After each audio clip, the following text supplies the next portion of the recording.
Hello, Alex. We're very dirty today, so if you see... Not because I'm just an unclean person, but because I was working on my bicycle and cleaning it up, doing a very thorough cleaning. So it's really clean now.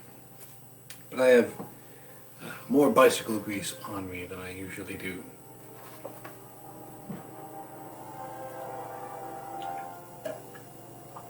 Cheers.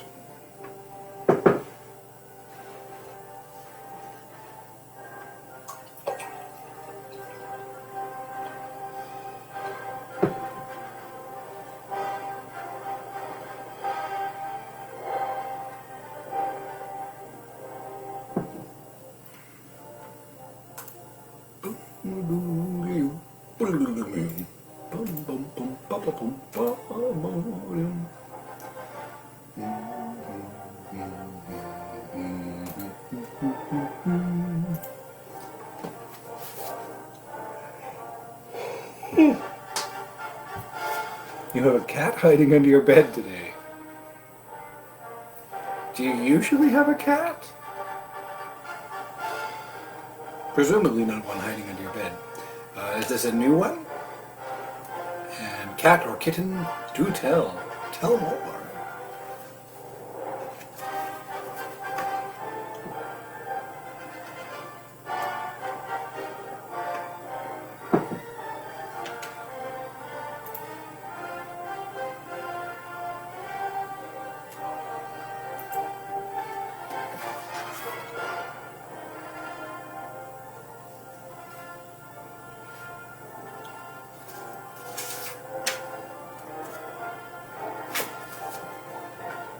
We will start in 20 seconds, 30 seconds-ish.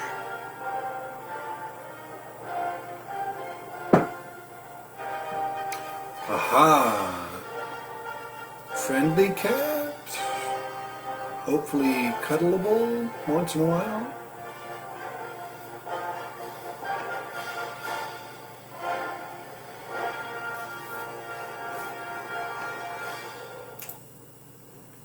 Alright, well, we'll get started. So, diagnosed, oh dear, anxious cat. Cats with anxiety cats in general can be pretty adorable. Hopefully it finds a calm space underneath the bed. Alright, in our last session on Friday, Taran had escaped from the castle, Spyro Castle, with the aid of Eilonwy, and had discovered that Gwydion did not escape from the castle. He wasn't there. The person that Eilonwy rescued was instead Fflewddur Fflam, a distant kinsman, cousin sort of person, who was sort of distantly related to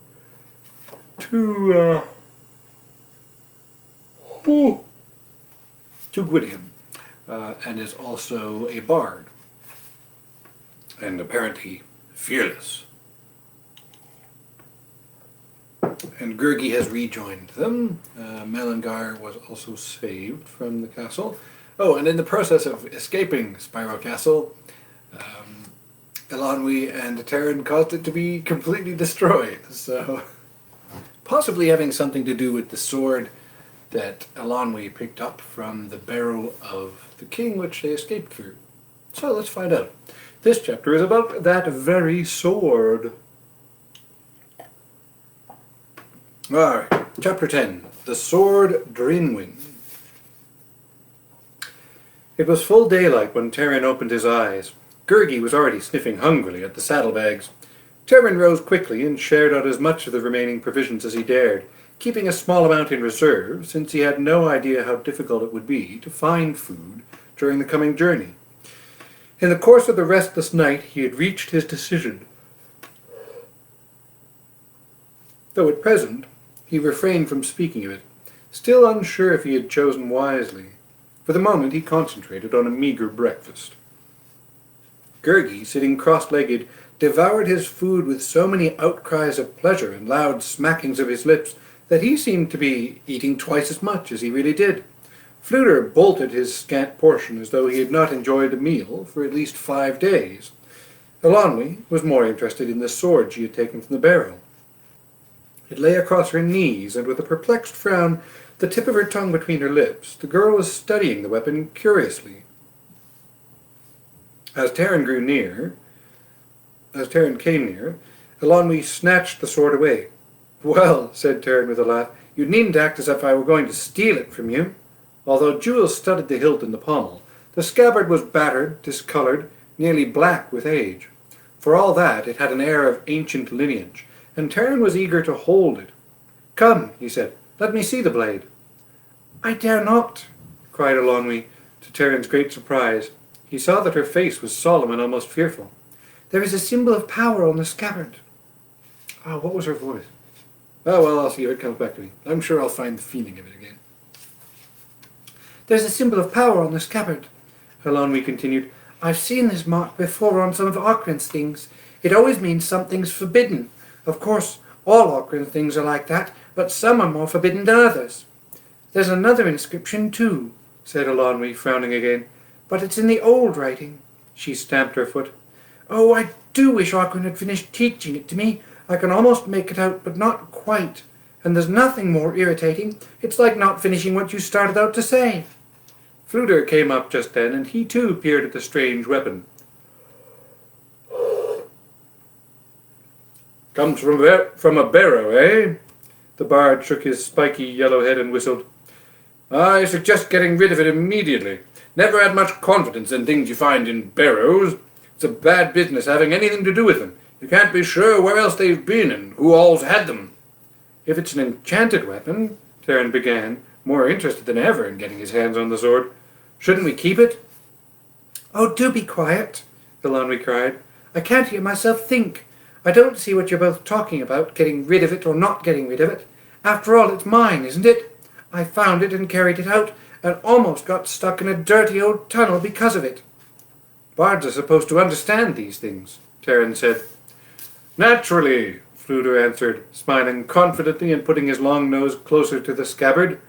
"These inscriptions are all pretty much the same. I see this one's on the scabbard rather than the blade. It says, something like, 'Beware my wrath,' the usual sentiments." At that moment, there was a loud twang. Fflewddur blinked. One of his harp-strings had snapped. "Excuse me," he said, and went to see about his instrument. "It doesn't say anything at all like that," Elanwe declared. "I can read some of it now. Here, it starts near the hilt and goes winding around like ivy. I was looking at it the wrong way. It says Drinwin first. I don't know whether that's the name of the sword or the name of the king. Oh yes, that's the name of the sword. Here it is again. Draw Drinwin, only thou of royal blood, to rule, to strike the... something or other," Elanwe went on. "It's very faint, I can't see it. The letters are worn too smooth." "No, that's odd. They aren't worn, they've been scratched out. They must have been cut deeply because there's still a trace. But I can't read the rest." See, here are my fingers from the bicycle grease. So I'm trying to remember not to rub my eyes, but I've got something in one. "But I can't read the rest. This word looks as if it might be death." She shuddered. "That's not very cheerful." "Let me unsheath it," Taran urged again. There might be more on the blade." "Certainly not," said Eilonwy. "I told you it had a symbol of power, and I'm bound by it. That's elementary." "Ochran cannot bind you any longer." "It isn't Ochran," Eilonwy answered. "I only said she had things with the same mark. This is a stronger enchantment than any she could make, I'm quite sure. I wouldn't dare to draw it, and I don't intend letting you either. Besides, it says only royal blood, and doesn't mention a word about assistant pig keepers." "How can you tell I haven't royal blood?" Taran asked, bristling. "I wasn't born an assistant pig keeper. For all you know, my father might have been a king. It happens all the time in the Book of Three." "I've never heard of the Book of Three," said Eilonwy. "But in the first place, I don't think it's good enough to be a king's son, or even a king himself. Royal blood is just a way of translating. In the old writing, it didn't mean only having royal relatives. Anybody can have those. It meant, oh, I don't know what you'd call it, something very special. And it seems to me that if you have it, you don't need to wonder whether you have it." "So, of course," said Taran, nettled by the girl's remarks, "you've made up your mind that I'm not whatever it is." "I didn't mean to offend you," Eilonwy said quickly. "For an assistant pig keeper, I think you're quite remarkable. I even think you're the nicest person I've ever met in my life." After he lost his temper with her just in the last chapter, she can't have met very many nice people. "It's just that I'm forbidden to let you have the sword, and that's that." "What will you do with it, then?" "Keep it, naturally. I'm not going to drop it down a well, am I?" Taran snorted. "You'll make a fine sight. A little girl carrying a sword." "Ooh." "I'm not a little girl," said Eilonwy, tossing her hair in exasperation. "Among my people in the olden days, the sword maidens did battle beside the men." "It's not the olden days now," Taran said. "Instead of a sword, you should be carrying a doll." Eilonwy, with a squeal of vexation, raised a hand to slap Taran when Fflewddur Fflam returned. Taran deserved to be slapped. "Here now," said the bard. "No squabbling. There's not a bit of use to it." With a large key, he tightened the wooden peg holding the newly repaired harp string. Eilonwy turned her irritation on Fflewddur. "That inscription was a very important one. It didn't say anything about bewaring anyone's wrath. You didn't read it right at all. You're a fine bard if you can't make out the writing on an enchanted sword." "Well, now, you see, the truth of the matter," said Fflewddur, clearing his throat and speaking with much hesitation, "is this way. I'm not officially a bard." "I didn't know there were unofficial bards," Eilonwy remarked. Oh, yes, indeed," said Fflewddur. "At least in my case, I'm also a king." "A king?" Taran said. "Sire." He dropped to one knee. None of that," said Fflewddur. "I don't bother with it any more." "Where is your kingdom?" Eilonwy asked. "Several days' journey east of Caer Dithil," said Fflewddur. "It's a vast realm." At this, Taran heard another jangling. "Drat the thing," said the bard. "There go two more strings. As I was saying, yes, well, it's actually a rather small kingdom in the north, very dull and dreary, so I gave it up. I'd always loved barding and wandering, and that's what I decided to do." "I thought bards had to study a great deal," Eilonwy said. "A person can't just go and decide." "Yes, that was one of the problems," said the former king. "I studied. I did quite well in the examinations." A small string at the upper end of the harp broke with a high-pitched tinkle and curled up like an ivy tendril. "I did quite poorly," he went on, "and the Council of Bards wouldn't admit me. Really, they want you to know so much these days. Volumes and volumes of poetry and chants and music and calculating the seasons and history and all kinds of alphabets you spell out on your fingers and secret signs. A man couldn't hope to cram it all into his skull. The council were very nice to me," continued Fflewddur. "Taliesin, the chief bard himself, presented me with this harp. He said it was exactly what I needed. I sometimes wonder if he was really doing me a favor. It's a very nice harp, but I have such trouble with the strings. I'd throw it away and get another, but it has a beautiful tone. I should never find one as good. If only the beastly strings—" "They do seem to break frequently," Eilonwy began. "Yes, that's so," Fflewddur admitted, a little sheepishly. I've noticed it usually happens, well, when... Well, I'm an emotional sort of fellow, and I do get carried away. I might, readjust the facts slightly. Purely for dramatic effect, you understand. If you'd stop readjusting the facts quite as much, Eilonwy said, perhaps you wouldn't have that trouble with the harp. Yes, I suppose, said the bard with a sigh. I try, but it's hard. Very hard. As a king, you get into the habit. Sometimes I think I pass more time fixing strings than playing. But there it is, you can't have everything. Where were you journeying when Acron captured you? Taran asked. No place in particular, said Fflewddur.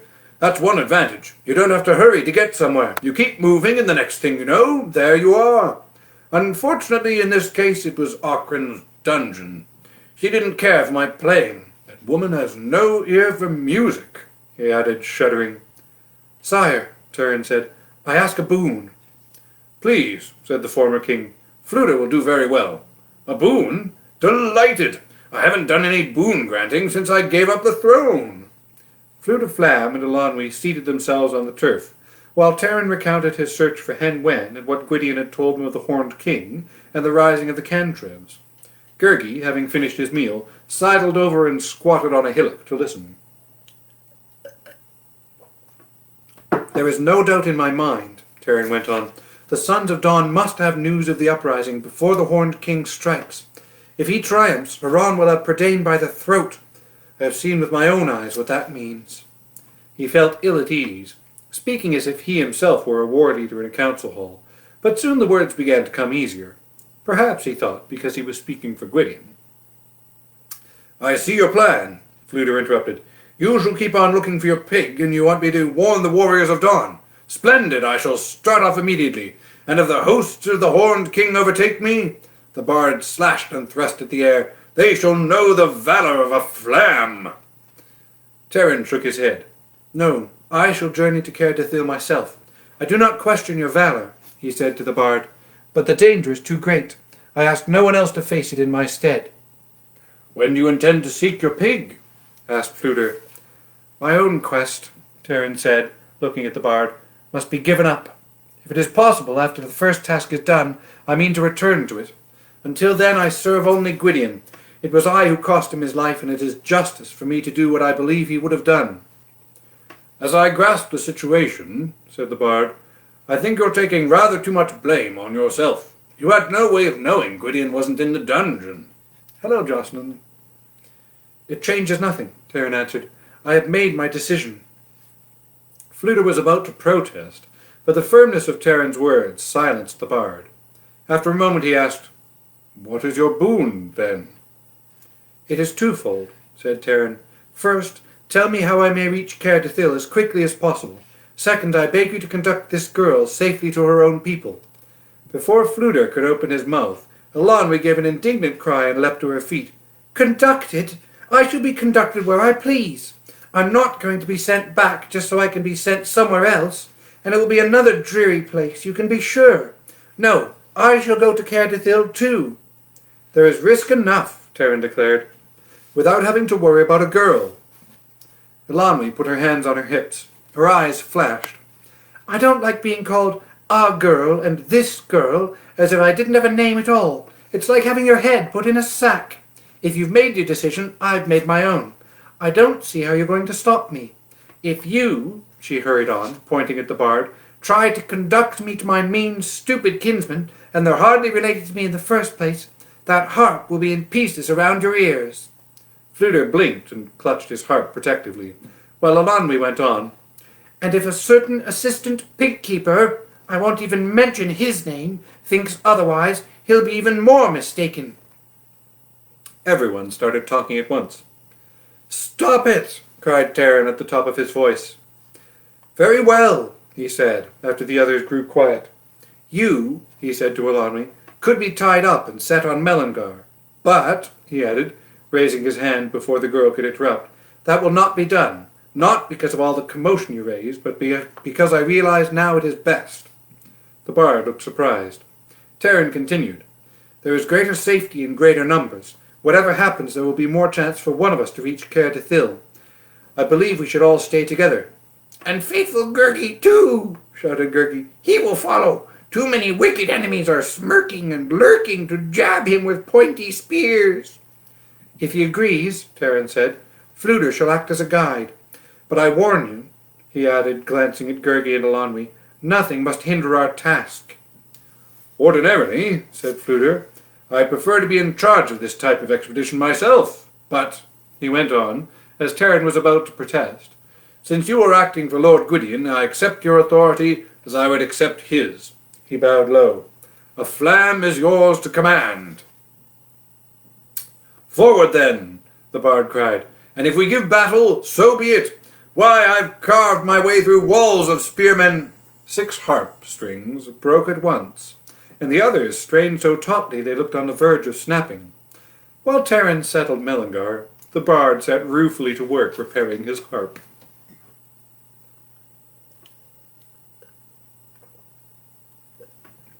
Chapter 11.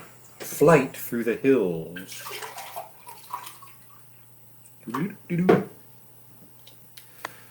At first, Taran offered to let Eilonwy ride Mellingar, but the girl refused. "I can walk as well as any of you," she cried, so angrily that Taran made no more of it. He had learned to be wary of Eilonwy's sharp tongue. It was agreed that the white mare would carry the weapons taken from Spyro Castle, except the sword Drinwyn, of which Eilonwy had appointed herself guardian. Scratching in the dirt with his dagger point, Fflewddur Fflam showed Taran the path he intended to follow. "The hosts of the Horde King will surely stay in the Valley of Estrad. It's the easiest way for an army on the march. Spyro Castle was here," he added, with an angry jab to mark the spot, "west of the River Estrad. Now, the shortest road would be straight north over these hills."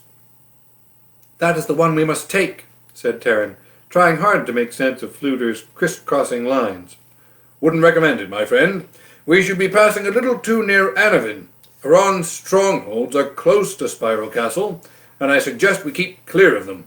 No, what I believe we should do is this. Stay on the high ground of the western bank of the Estrad. We can go quite directly, since we needn't follow the valley itself. That way we can avoid both Annavin and the Horned King. The 4 of us can move faster than heavily armed warriors. We shall come out well ahead of them, not too far from Caer Dithil. From there we make a dash for it, and our task is done." Fflewddur straightened up, beaming with satisfaction. "There you have it," he said, wiping the dirt from his dagger. "A brilliant strategy. My own war leader couldn't have arranged it better." "Yes," said Taran, his head still muddled with the bard's talk of high ground and western banks. "That sounds very reasonable." They descended to a broad, sun-swept meadow. The morning had turned bright and warm. Dew still clung to the bending blades of grass. At the head of the travellers strode Fflewddur, stepping out briskly on his long, spindly shanks. The harp jogged on his back, his shabby cloak was rolled over his shoulder. Eilonwy, hair dishevelled by the breeze, the great black sword slung behind her, followed next, with Gurgi immediately afterwards. So many new leaves and twigs had stuck in Gurgi's hair that he had begun to look like a walking beaver dam. He loped along, swinging his arms, shaking his head from side to side, moaning and muttering.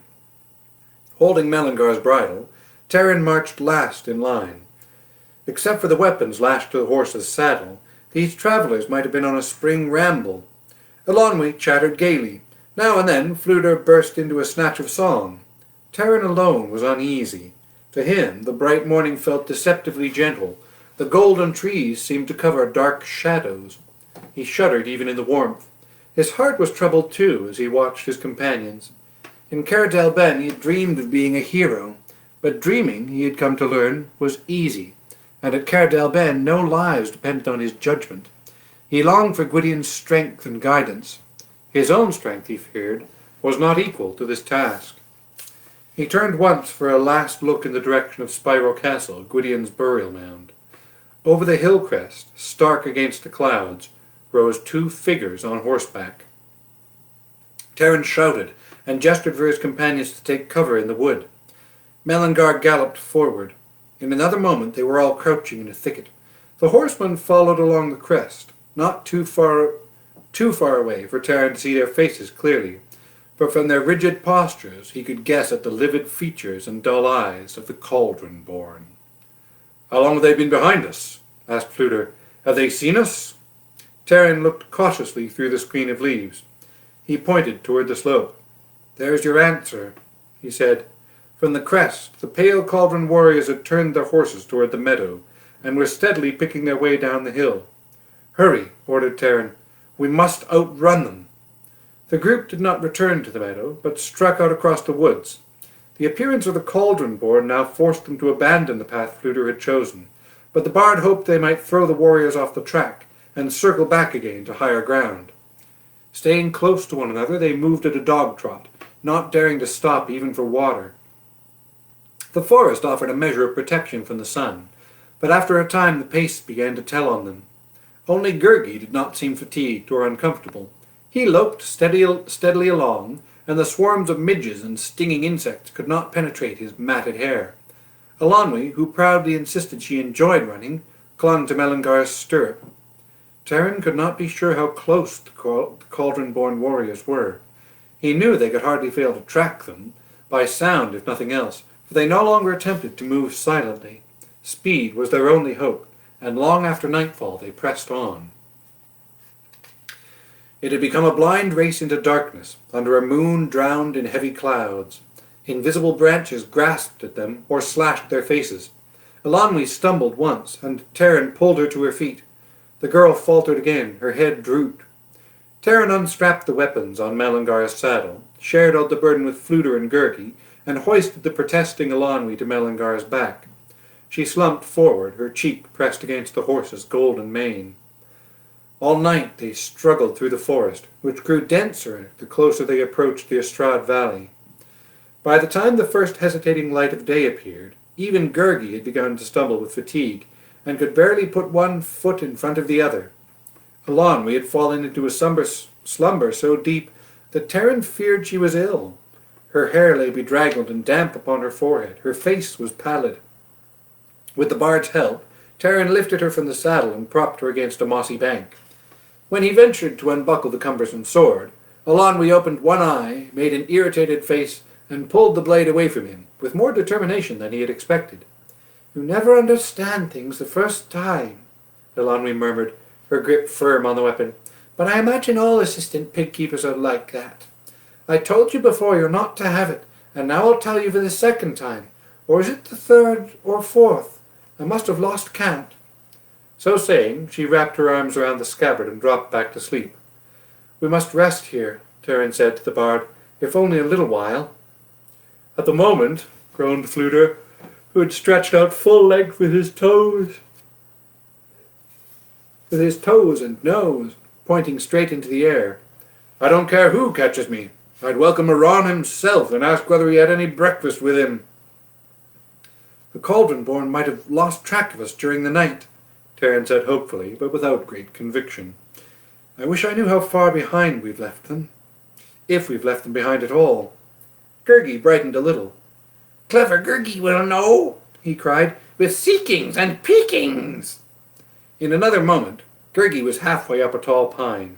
He clambered easily to the top and perched there like an enormous crow, scanning the land in the direction they had travelled. Taran, meanwhile, opened the saddlebags. So little food remained that it was hardly worth dividing. He and Fflewddur agreed to give Eilonwy the last of the provisions. Gurgi had scented food even at the top of the pine tree, and he came scuttling down, sniffing eagerly at the prospect of crunchings and munchings. "Stop thinking about eating for a moment," Taran cried. "What did you see?" "Two warriors are far, but Gurgi sees them. Yes, yes. They are riding full of wickedness and fierceness. But there is time for a small crunching," Gurgi pleaded. "Oh, very small for clever, valiant Gurgi." "There are no more crunchings," said Taran. "If the Cauldron-born are still on our heels, you'd better worry less about food and more about your own skin." "But Gurgi will find munchings very quickly. Oh, yes, he is so wise to get them to comfort the bellies of great noble lords.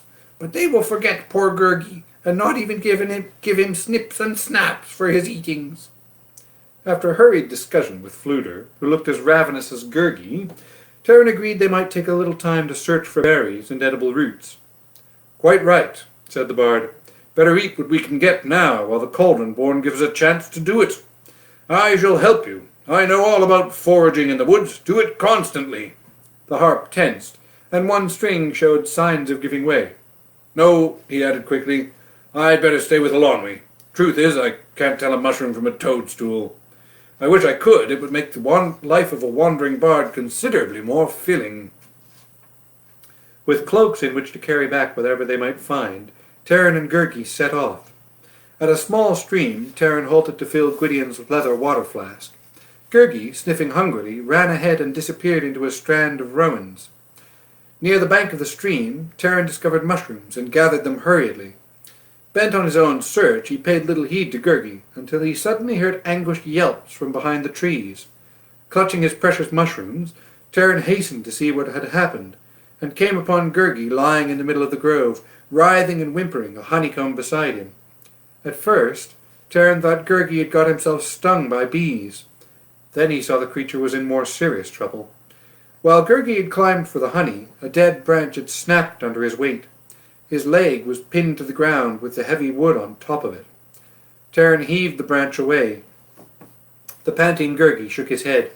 "Poor Gurgi's leg is broken," he moaned. "There will be no more amblings and ramblings for him now." Taran bent and examined the injury. The leg was not broken, though badly torn and swelling rapidly. "Now Gurgi's head must be chopped off," the creature moaned. "Do it, great lord, do it quickly. Gurgi will squeeze up his eyes so as not to see hurtful slashings." Taran looked closely at Gurgi. The creature was in earnest. His eyes pleaded with Taran. "Hello, Catherine." "Yes, yes," cried Gurgi. "Now, before silent warriors arrive, Gurgi is better dead at your sword than in their hands. Gurgi cannot walk. All will be killed with fearful smitings and bitings. It is better." "No," said Taran. "You won't be left in the woods, and you won't have your head chopped off, by me or anyone else." For a moment, Taran almost regretted his words. The poor creature was right, he knew. The injury would slow their pace, and Gurgi, like all of them, would be better off dead than in Aran's grasp. Still, Taran could not bring himself to draw his sword. "You and Eilonwy can ride Mellingar," Taran said, lifting Gurgi to his feet and putting one of the creature's hairy arms about his shoulder. "Come on now, one step at a time." Taran was exhausted when they reached Eilonwy and the bard. The girl had recovered noticeably, and was chattering even faster than before. While Gurgi lay silently on the grass, Taran divided the honeycomb. The portions were pitifully small. Fluter called Taran aside. "Your hairy friend is going to make things difficult," he said quietly. "If Mellingar carries 2 riders, I don't know how much longer she can keep up." "That's true," said Taran. "Yet I see nothing else we can do. Would you abandon him? Would you have cut off his head?" "Absolutely," cried the bard. "In a flash. A flam never hesitates. Fortunes of war and all that. Oh, drat and blast, there goes another string. A thick one, too." When Taran went back to rearrange the weapons they would now be obliged to bear, he was surprised to find a large oak leaf on the ground before his cloak. On the leaf lay Gurgi's tiny portion of honeycomb. "For great lord," murmured Gurgi. "Gurgi is not hungry for crunchings and munchings today." Taran looked at the eager face of Gurgi. For the first time they smiled at one another. "Your gift is generous," Taran said softly, "but you travel as one of us, and you will need all your strength. Keep your share. It is yours by right, and you have more than earned it." He put his hand gently on Gurgi's shoulder. The wet wolfhound odor did not seem as objectionable as before. Chapter 12. The Wolves. For a time during the day, Taran believed they had at last outdistanced the Cauldron-born. But late that afternoon the warriors reappeared from behind a distant fringe of trees. Against the westering sun, the long shadows of the horsemen reached across the hill slope toward the flatlands, where the small troop struggled onwards. "We must stand against them sooner or later," Taran said, wiping his forehead. Let it be now. There can be no victory over the Cauldron-born, but with luck we can hold them off a little while. If Eilonwy and Gurgi can escape, there is still a chance." Gurgi, draped over Melangar's saddle, immediately set up a great outcry. "No, no! Faithful Gurgi stays with mighty lord who spared his poor tender head. Happy, grateful Gurgi will fight, too, with snashings and gashings." "We appreciate your sentiments," said Fflewddur, "but with that leg of yours you're hardly up to slashing or gashing or anything at all." "I'm not going to run either," Eilonwy put in. "I'm tired of running and having my face scratched and my robe torn, all on account of those stupid warriors." She jumped lightly from the saddle and snatched a bow and a handful of arrows from Terran's pack. "Eilonwy, stop!" Terran cried. "These are deathless men. They cannot be killed." Although encumbered by the long sword hanging from her shoulder, Eilonwy ran faster than Terran. By the time he caught up with her, she had climbed a hillock and was stringing the bow.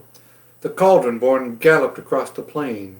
The sun glinted on their drawn swords. Terran seized the girl by the waist and tried to pull her away. He received a sharp kick in the shins. "Must you always interfere with everything?" Eilonwy asked indignantly. Before Terran could reach for her again, she held an arrow toward the sun and murmured a strange phrase. She knocked the arrow and loosed it in the direction of the Cauldron-born. The shaft arched upward and almost disappeared against the bright rays. Open-mouthed, Terran watched while the shaft began its descent. As the arrow plummeted to earth, long silvery streamers sprang from its feathers. An instant later, a huge spiderweb glittered in the air and drifted slowly toward the horseman. Fflewddur, who had run up just then, stopped in amazement. "Great Baleen!" he exclaimed. "What's that? It looks like decorations for a feast." The web slowly settled over the Cauldron-born, but the pallid warriors paid it no heed. They spurred their mounts onward. The strands of the web broke and melted away. Eilonwy clapped a hand to her mouth. "It didn't work," she cried, almost in tears. "The way Oghrin does it, she makes it into a big sticky rope. Oh, it's all gone wrong. I tried to listen behind the door when she was practicing, but I've missed something important." She stamped her foot and turned away. "Take her from here," Terran called to the bard. He unsheathed his sword and faced the Cauldron-born. Within moments they would be upon him. But even as he braced for their onslaught, he saw the horsemen falter. The Cauldron-born reined up suddenly, and then without a gesture turned their horses and rode silently back toward the hills. "It worked! It worked after all!" cried the astonished Fflewddur. Eilonwy shook her head. "No," she said with discouragement. "Something turned them away, but I'm afraid it wasn't my spell." She unstrung the bow and picked up the arrows she had dropped. "I think I know what it was," Terran said. "They were returning to Iran. Gwydion told me they could not stay long from Anavin. Their power must have been waning ever since we left Spiral Castle, and they reached the limit of their strength right here." "I hope they don't have enough to get back to Anavin," Eilonwy said. "I hope they fall into pieces or shrivel up like bats." "I doubt that they will," Terran said, watching the horsemen slowly disappear over the ridge. "They must know how long they can stay and how far they can go and still return to their master." He gave Eilonwy an admiring glance. "It doesn't matter. They're gone. And that was one of the most amazing things I've ever seen. Gwydion had a mesh of grass that burst into flame, but I've never met anyone else who could make a web like that." Eilonwy looked at him in surprise. Her cheeks blushed brighter than the sunset. "Why, Terran of Caer Dallben," she said, "I think that's the first polite thing you said to me." Then suddenly Eilonwy tossed her head and sniffed. "Of course, I should have known. It was a spider web. You were more interested in that. You didn't care whether I was in danger." She strode haughtily back to Gurgi and Melangar. "But that's not true," Terran called. I was—" By then Eilonwy was out of earshot. Crestfallen, Terran followed her. "I can't make sense out of that girl," he said to the bard. "Can you?" "Never mind," Fflewddur said. "We aren't really expected to." Well, I disagree with that. But it's a literary trope, so whatever. We'll let it pass this time. That night they continued to take turns at standing guard, though much of their fear had lifted since the Cauldron-born had vanished. Terran's was the last watch before dawn, and he was awake well before Eilonwy's had ended. "You'd better sleep," Terran told her. "I'll finish the watch for you." "I'm perfectly able to do my share," said Eilonwy, who had not stopped being irritated at him since the afternoon. Terran knew better than to insist. He picked up his bow and quiver of arrows. "Yes, I know. Men, I agree."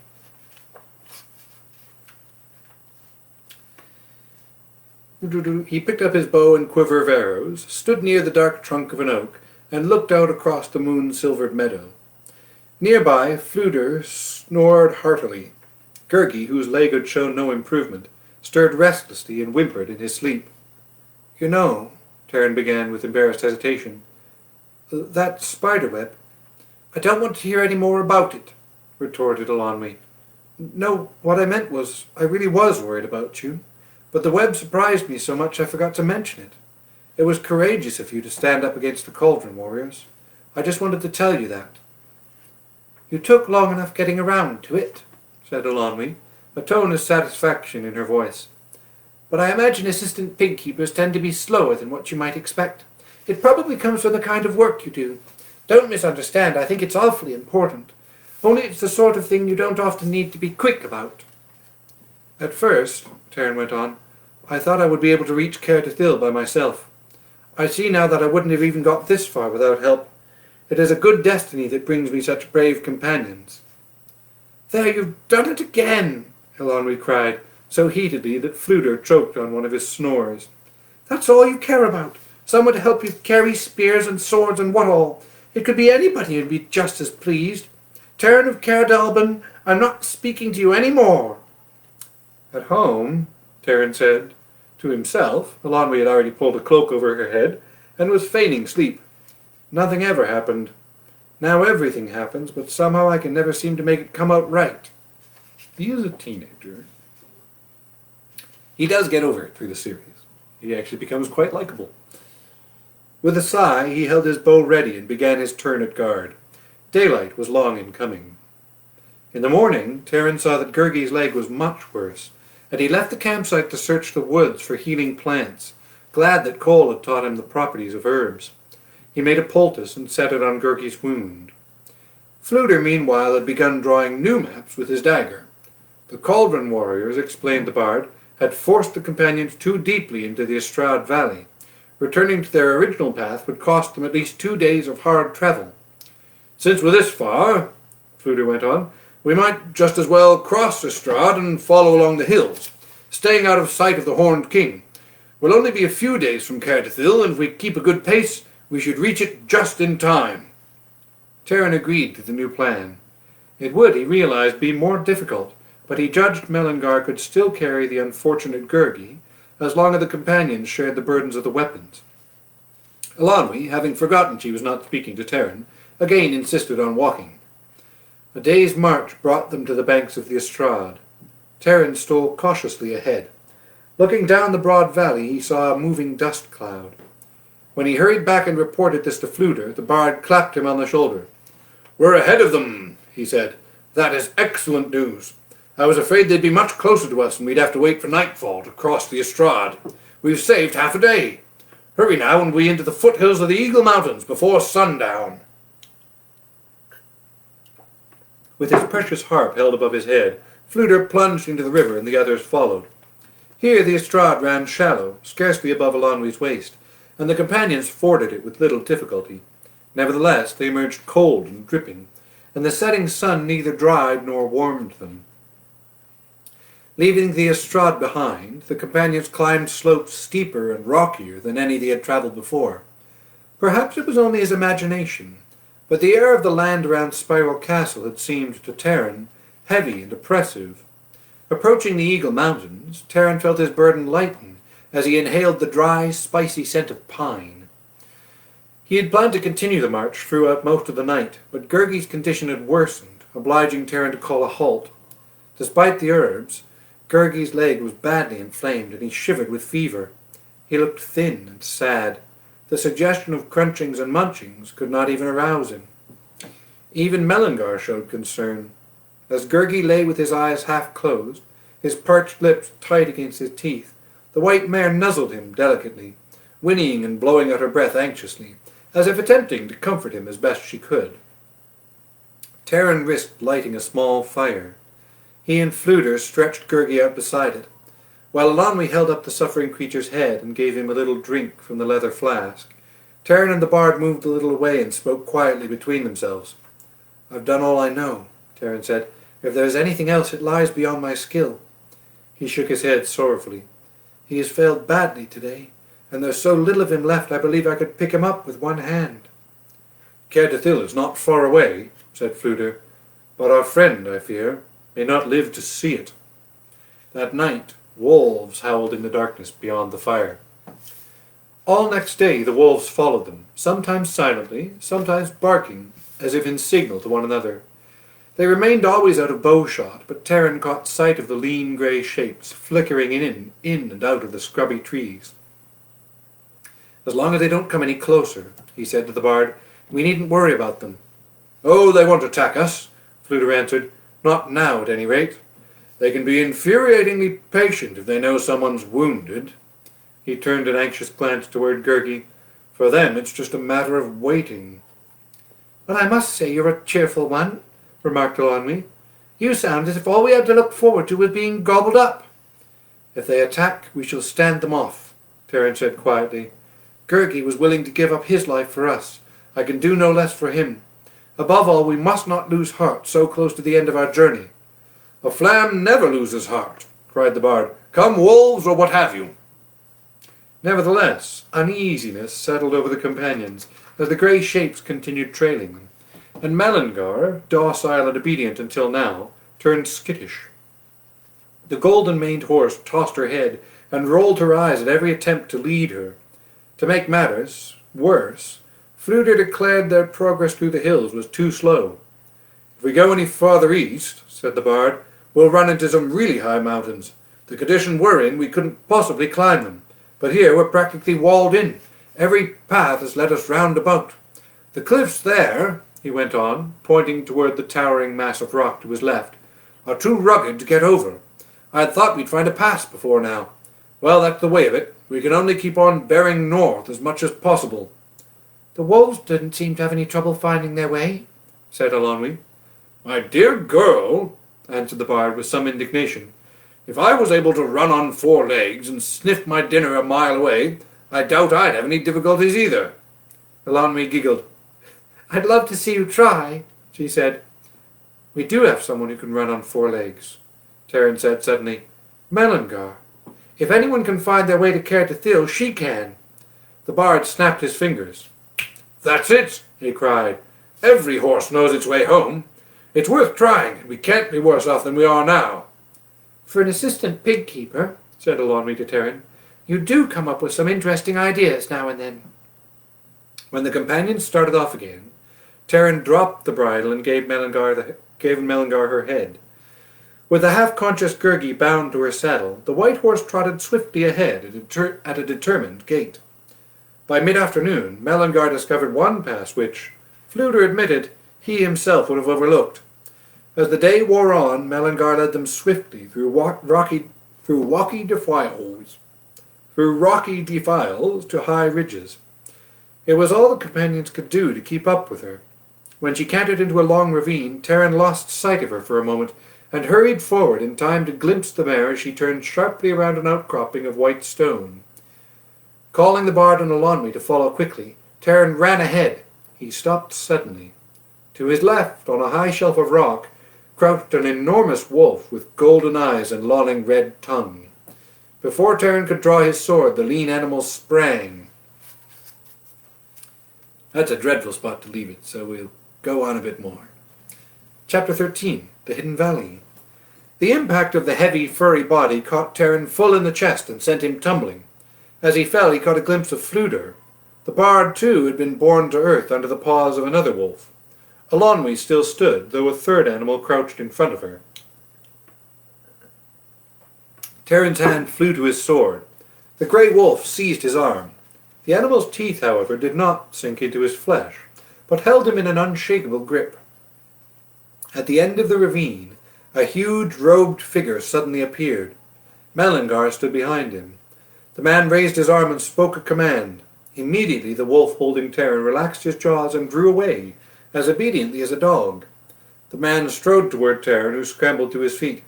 "You saved our lives," Taran began. "We are grateful."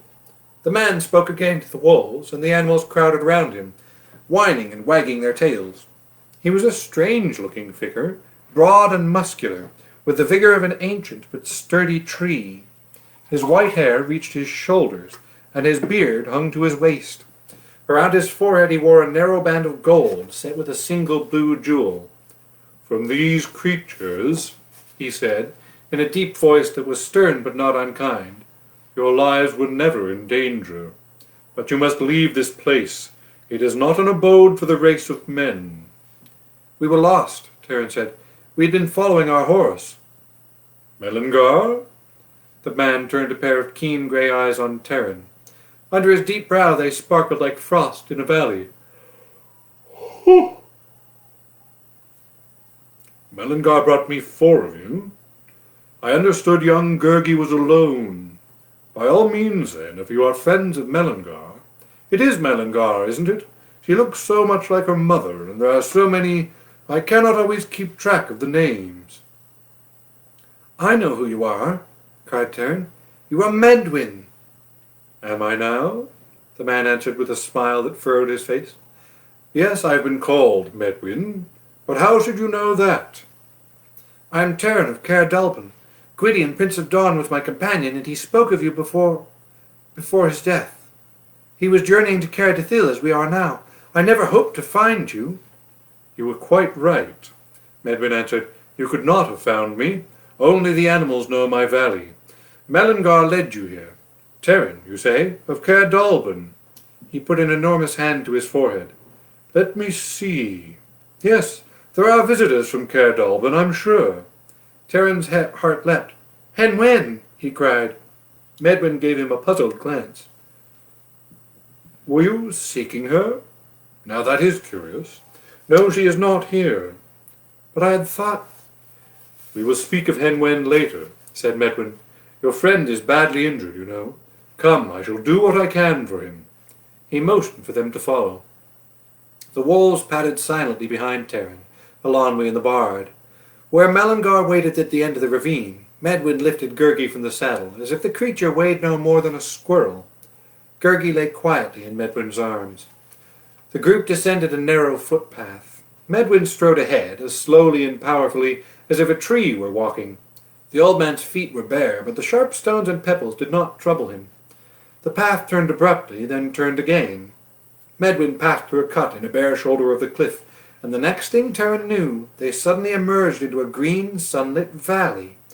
Mountains, seemingly impassable, rose on all sides. Here the air was gentler, without the tooth of wind. The grass spread rich and tender before them. Set among tall hemlocks were low white cottages, not unlike those of Caer Dallben. At the sight of them, Taran sneezed. Taran felt a pang of homesickness. Against the face of the slope behind the cottages, he saw what at first appeared to be rows of moss-covered tree trunks. As he looked, to his surprise, they seemed more like the weather-worn ribs and timbers of a long ship. The earth covered them almost entirely. Grass and meadow flowers had sprung up to obliterate them further, and make them part of the mountain itself. "I must say, the old fellow's well tucked away here," whispered Fflewddur. "I could never have found the path in, and I doubt I could find the path out." Taran nodded. The valley was the most beautiful he had ever seen. Cattle grazed peacefully in the meadow. Near the hemlocks a small lake caught the sky and sparkled blue and white. The bright plumage of birds flashed among the trees. Even as he stepped across the lush green of the turf, Taran felt exhaustion drain from his aching body. "There's a fawn!" Eilonwy cried with delight. From behind the cottages, a speckled, long-legged fawn appeared, sniffed the air, then trotted quickly toward Medwyn. The graceful creature paid no attention to the wolves, but frisked gaily along at the old man's side. The animal drew shyly away from the strangers, but her curiosity got the better of her, and soon she was nuzzling Eilonwy's hand. "I've never seen a fawn this close," said the girl. "Oghra never had any pets, none that would stay with her at any rate. I can't blame them at all. This one is lovely. It makes you feel all tingly as if you were touching the wind." Medwin, motioning for them to wait, carried Gurgi into the largest of the cottages. The wolves sat on their haunches and watched the travellers through slanted eyes. Taran unsaddled Melangar, who began cropping the tender grass. Half a dozen chickens clucked and pecked around a neat white henhouse. The rooster raised his head to show a notched comb. "Those are Dalbin's chickens," cried Taran. "They must be. There's the brown hen, the white. I'd know that comb anywhere." He hurried over and clucked at them. The children's, more interested in eating, paid little attention. Medwin reappeared in the doorway. He carried an enormous wicker basket laden with jugs of milk, with cheese, honeycomb, fruit that in the lowland would not be in season for another month. "I shall look after your friend directly," he said.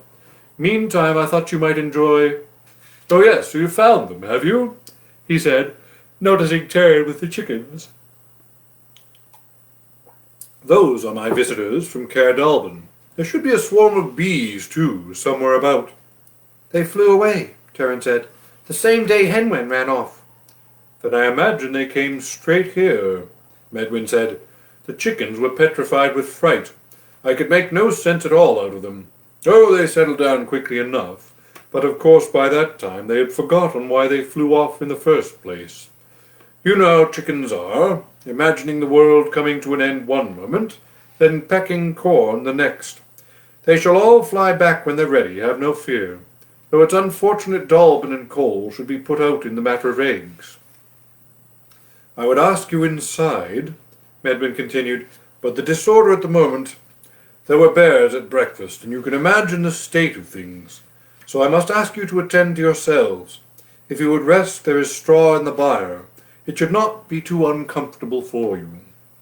The travellers lost no time in helping themselves to Medwin's provision, or in finding the byre. The sweet scent of hay filled the low-ceilinged building. They scooped out nests in the straw, uncovered one of Medwin's breakfast guests, curled up and fast asleep. Fflewddur, at first uneasy, was finally convinced the bear had no appetite for bards, and soon began snoring. Eilonwy dropped off to sleep in the middle of one of her sentences. Taran had no desire to rest.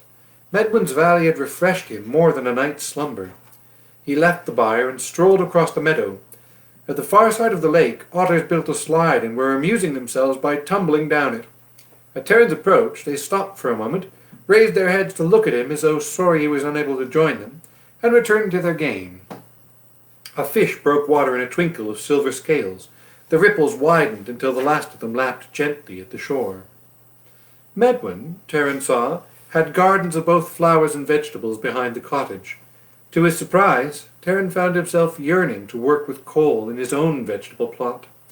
The weeding and hoeing he had so despised at Caer Dallben now seemed, as he thought of his past journey, and the journey yet to come, infinitely pleasant.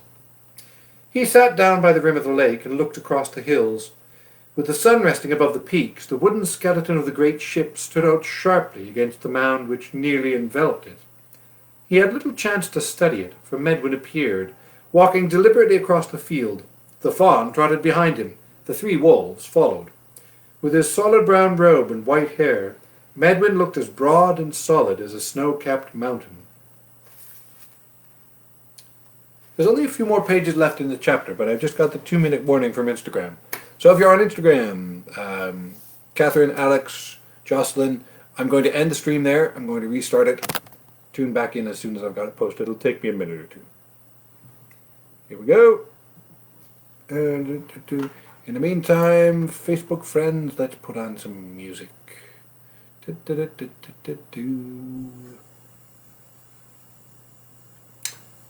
Oh, why not some Elgar?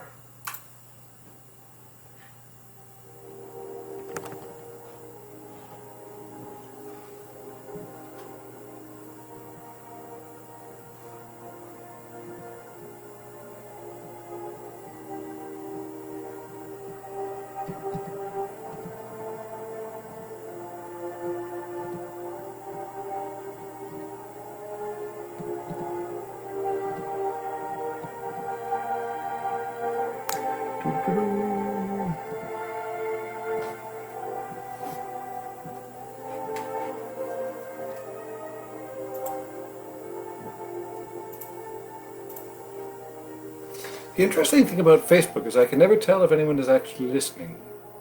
I imagine some people are. If you are, I hope you're enjoying it. And if you're not, then I suppose you wouldn't have heard that last anyway, so it doesn't really matter. As soon as we're done posting on Instagram, we'll finish off the last...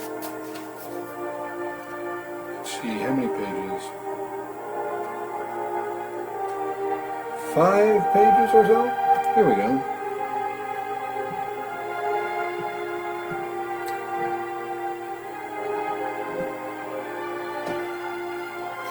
Feel free to comment on things if you are listening on Facebook. I don't mind. I rather like comments.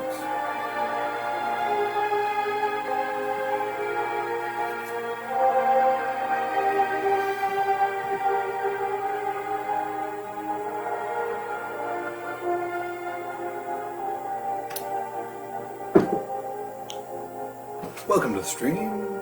We're doing a reading of the Book of 3, and we're just finishing off a chapter. Welcome back, Alex. Give it a moment more for Catherine to rejoin if she wishes.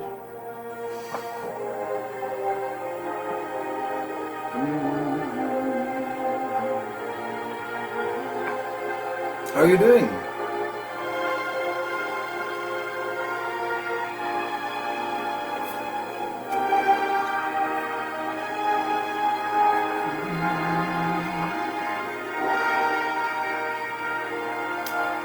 Well, I mean, that's something. That's a pretty good snuggle for a cat.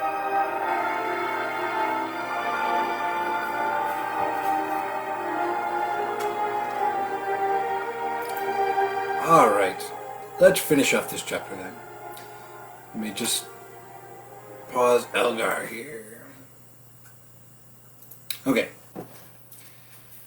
So, with his brown robe and white hair, Medwin looked as broad and solid as a snow-capped mountain. Gurgi is more comfortable than he was, the ancient man said in his deep voice. The fawn danced at the lake shore, while Medwin ponderously sat down and leaned his huge head toward Terran. He will recover well. There is no longer any danger, not at least while he is here. I have thought long of Gurgi, Terran said, looking frankly into the old man's grey eyes. He explained then the reason for his journey and the events leading to Gurgi's accident. Medwin listened carefully, head cocked to one side, thoughtful, while Terran recounted Gurgi's willingness to sacrifice his own life rather than endanger the others. At first I wasn't too fond of him, Terran admitted. Now I began to like him in spite of all his whining and complaining. Every living thing deserves our respect, said Medwin, knitting his shaggy brows, be it humble or proud, ugly or beautiful. I wouldn't want to say that about the Gwythaints, Terran answered. I feel only sorrow for those unhappy creatures, Medwin said.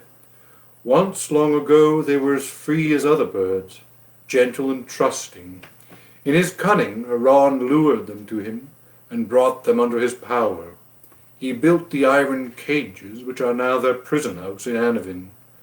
The tortures he inflicted on the Gwythaints were shameful and unspeakable. Now they serve him out of terror. Thus would he strive to corrupt every animal in Prydain, no less than the race of men.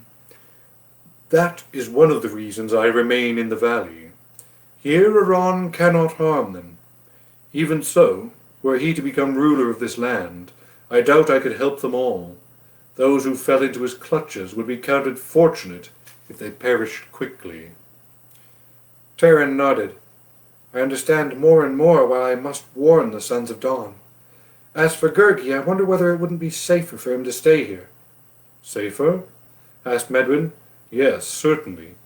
But you would hurt him grievously were you to turn him away now. Gurgi's misfortune is that he is neither one thing nor the other at the moment. He has lost the wisdom of animals and has not gained the learning of men. Therefore both shun him. Were he to do something purposeful, it would mean much to him. I doubt he will delay your journey, for he will be able to walk as well as you by tomorrow easily. I urge you to take him. He may even find his own way of serving you. Neither refuse to give help when it is needed, Medwin continued, nor refuse to accept it when it is offered. Gwythyr, son of Godall, learned that from a lame ant, you know. A lame ant? Taran shook his head. Dalbin has taught me much about ants, but nothing of a lame one. It is a long history, Medwin said. Perhaps you will hear all of it another time. For the moment you need only know that when Kilhuch, or was it his father? No, it was young Kilhuch. Very well. When young Kilhuch sought the hand of the fair Olwen, he was given a number of tasks by her father, Isapadaden. He was chief giant at the time. What the tasks were does not concern us now, except that they were very nigh impossible, and Kilhuch could not have accomplished them without the aid of his companions. One of the tasks was to gather 9 bushels of flaxseed, though there was scarcely that much in all the land. For the sake of his friend, Gwythyr, son of Godall, undertook to do this. While he was walking over the hill, wondering how he might accomplish it, he heard a grievous wailing from an ant-hill. A fire had started around it, and the ants were in danger of their lives. Gwythyr? Yes, I'm quite sure it was Gwythyr. Drew his sword and beat out the fire. In gratitude, the ants combed every field until they had collected the 9 bushels. Yet the chief giant, a picky and disagreeable sort, claimed the measure was not complete. 1 flaxseed was missing, and must be delivered before nightfall. Gwythyr had no idea where he could find another flaxseed, but at last, just as the sun had begun to set, up hobbled a lame ant carrying a heavy burden. It was the single flaxseed, and so the last measure was filled. I have studied the race of men, Medwin continued. I have seen that alone you stand as weak reeds by a lake. You must learn to help yourselves, that is true, but you must also learn to help one another. Are you not, all of you, lame ants? Taran was silent. Medwin put his hand into the lake and stirred the water. After a moment, a venerable salmon rippled up. Medwin stroked the jaws of the huge fish. What place is this? Taran finally asked in a hushed voice. Are you indeed Medwin? You speak of the race of men as if you were not one of them. This is a place of peace, Medwin said, and therefore not suitable for men, at least not yet. Until it is, I hold this valley for creatures of the forests and the waters. In their mortal danger they come to me if they have the strength to do so, and in their pain and grief. Do you not believe that animals know grief and fear and pain? The world of men is not an easy one for them. Dalbin, said Taran, taught me that when the black waters flooded Prydain, ages ago, Nevid Navion built a ship and carried with him 2 of every living creature. The waters drained away, the ship came to rest, no man knows where, but the animals who came safe again into the world remembered, and their young have never forgotten. And here, Taran said, pointing toward the hillside, I see a ship far from water. Gwydion called you Medwin, but I ask... I am Medwin, answered the white-bearded man, for all that name may concern you. That is not important now. My own concern is for Hen Wen. You've seen nothing of her, then? Medwin shook his head. What Lord Gwydion said is true. Of all places in Prydain she would have come here first, especially if she sensed her life in danger. There has been no sign, no rumor, yet she would find her way sooner or later, unless... Taran felt a chill ripple at his heart. Unless she has been killed, he murmured. Do you think that has happened? I do not know, Medwin answered, though I fear it may be so. End of chapter 13. I think we've got 2 more days and we'll finish it off. Thank you for tuning in. We will do another reading tomorrow at 8:30 as usual. Yeah, 186. Yeah, we'll make that. We have 64 more pages to go. Thank you for tuning in. I hope you've enjoyed. See you tomorrow at 8:30. Stay safe, stay healthy.